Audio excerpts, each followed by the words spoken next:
En un rincón de Centroamérica, un país luchaba por sobrevivir. Por décadas, las pandillas más temidas del continente se apoderaron de sus calles, sus barrios, su gente. Pero entonces, apareció él. No con un ejército, no con un tanque, sino con algo que todos tenemos: un celular. Desde el primer día, Nayib Bukele entendió algo que ningún otro presidente había visto: el poder de las redes sociales.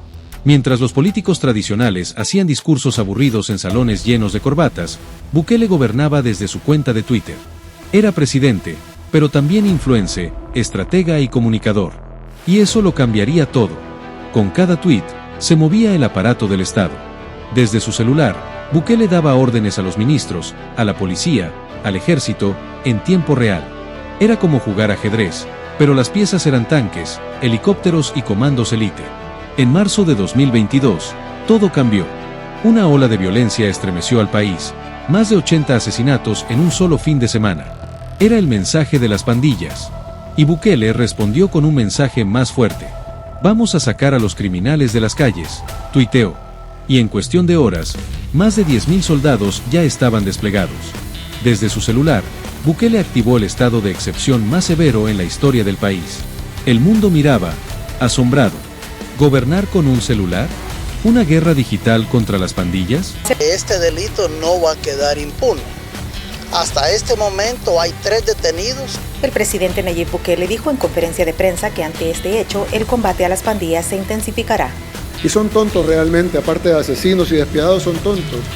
Porque ellos piensan que eso va a hacer que nosotros retrocedamos, y va a ser totalmente lo contrario. Pero Bukele sabía que las pandillas también estaban en las redes.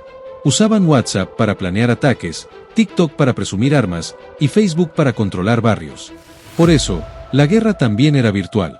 Cada teléfono decomisado, cada mensaje interceptado, se convertía en una pista. No dieron nada en estos 2 meses y medio de guerra contra las pandillas, porque lo que se les viene es mucho mayor y van a pagar caro. Lo que van a lograr es que los ataquemos más y los vamos a ir a sacar de donde están. Así se quejen las organizaciones de derechos humanos, así se quejen las ONGs o los países enemigos de nuestro pueblo. Y mientras los jefes de pandillas se escondían, Bukele seguía tuiteando. Era una guerra psicológica. Y la estaba ganando. Pero Bukele sabía que no bastaba con capturar, había que aislar. Les quitamos las visitas, les quitamos los beneficios carcelarios ilegales que tenían antes, como computadoras, prostitutas, fiestas, drogas, etc. Pero aún con el orden, los presos comían mejor que el promedio de los salvadoreños. Pero cuando nos ponemos a pensar que la gente compra frijoles y compra una tortilla, y ahí tiene que pagar impuestos, el IVA que llevan los frijoles sirve para pagar los almuerzos con pollo de los criminales que mataron a su familia. Y cuando les quitamos un tiempo de comida, saltaron los organismos y las ONGs de defensa de derechos de los criminales. ¿Cómo es posible que le quiten el pollo a los criminales? Nunca dijeron nada cuando éramos el país más violento del mundo. Ahí aplaudían, pero ahora nos condenan porque no le damos pollo a los criminales en las cárceles.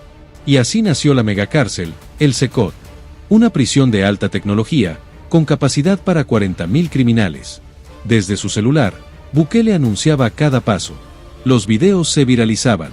Mientras los delincuentes eran despojados de todo poder, Bukele ganaba terreno, like por like. Pero no todo fue aplausos.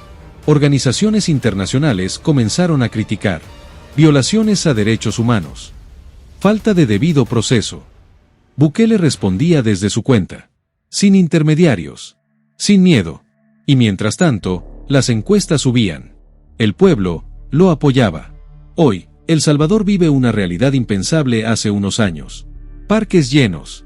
Barrios en paz. Y un récord que impactó al mundo. Solo 114 homicidios en todo 2024. El Salvador se ha convertido en el país más seguro de América Latina. Y sí, todo empezó con un tuit. Con un celular. Con un presidente que entendió que en el siglo XXI, la guerra también se gana con wifi. Lo llamaron dictador, lo llamaron loco. Pero también lo llamaron el hombre que venció a las pandillas más poderosas de América. Desde su celular. Nayib Bukele, el presidente digital. Una historia que cambió el rumbo de un país entero.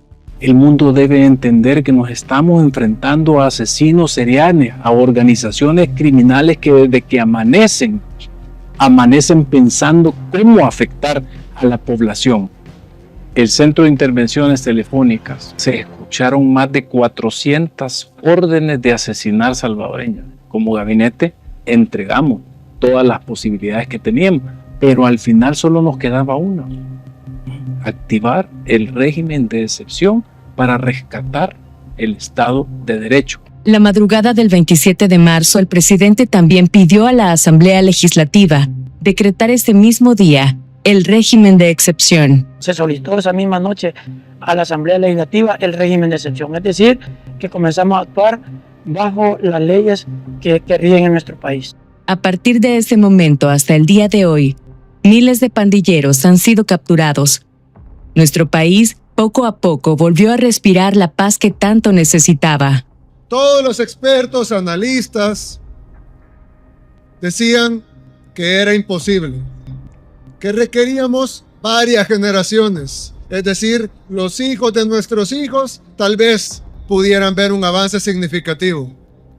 Pero nadie creía que podíamos ganar la guerra contra las pandillas en tan solo unos meses. Y nosotros somos el instrumento para sanar esta tierra.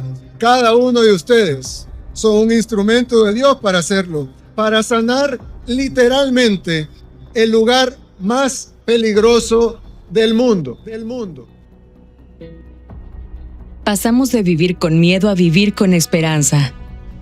Desde que comenzaron con el régimen, la verdad que las cosas han cambiado bastante y han cambiado para bien, porque ahora sentimos una gran libertad, podemos andar a cualquier hora en la calle y no sentimos aquel miedo de que nos van a asaltar, nos van a parar, a pedirnos el DUI. Ahora mandamos a nuestros niños a las escuelas sin miedo a que nunca regresen.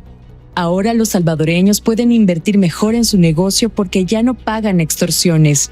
Para los emprendedores o los empresarios no podíamos trabajar libremente y ahora creo que ese dinerito que se les regalaba a ellos, pues se puede invertir ciegamente en los negocios sin el miedo a que alguien nos llegue a quitar lo que con tanto sudor nos ha costado. El Salvador está lejos de como fue conocido hace algún tiempo. Ahora los salvadoreños ya no tienen miedo. Hay muchas personas que ya les perdimos el miedo a las pandillas, a las extorsiones, porque si se fijan, ahora son ellos los que se esconden, ya no somos nosotros. Ahora hemos perdido el miedo a denunciar y a hablar lo que nosotros sentimos. Después de 2 años del régimen de excepción, lo que hemos logrado ha sido trabajo duro de muchos salvadoreños que continúan soñando con vivir en un país mejor. El país más pequeño de América es ahora ejemplo para países más grandes que cuentan con más recursos, porque los logros en seguridad son irrefutables. Ahora El Salvador vive en una verdadera paz.